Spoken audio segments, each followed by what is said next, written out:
ఇంకా చీరలే సెలెక్ట్ చేసుకోలేదు. మిగతా పనులన్నీ ఎప్పుడు పూర్తవుతాయో ఏంటో. తెల్లారితే పెళ్లి. ఏం అర్థం కావడం లేదు.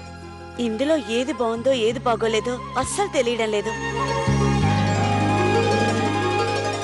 ఇది బాగుంది. దీంతో కట్నాలకు పెట్టే చీరలన్నీ సెలెక్ట్ అయినట్టే. ఇక మిగిలింది నగలు. భూమి, ఆ నగ చూడు ఎలా ఉందో. వినపడట్లేదా?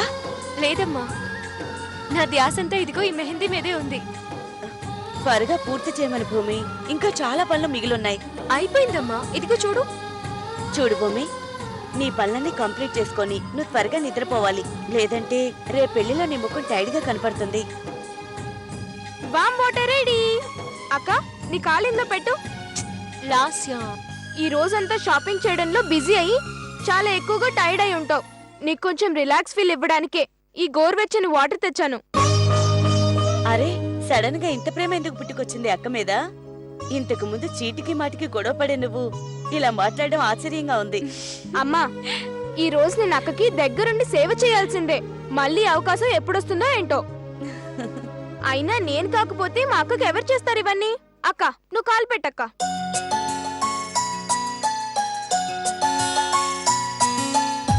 లాస్యా, భూమి పెళ్లి చీర కబోర్డ్ లో ఉంది, కొంచెం పట్రామ్మా. సరేమ్మా.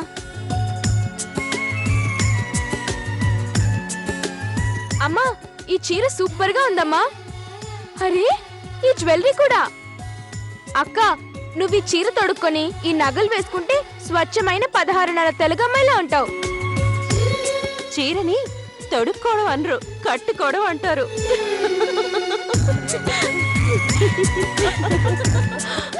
మేడం, ఇది మీ గిఫ్ట్.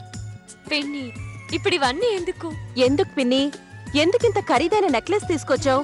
చూడమ్మా పిన్ని ఏం చేసిందో అని మాత్రం అనద్దు.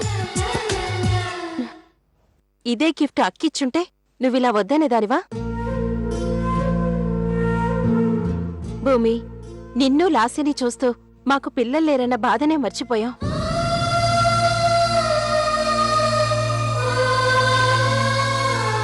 నువ్వు నా కన్న బిడ్డతో సమానమమ్మా, కాదనుకో. థ్యాంక్స్ పిన్ని.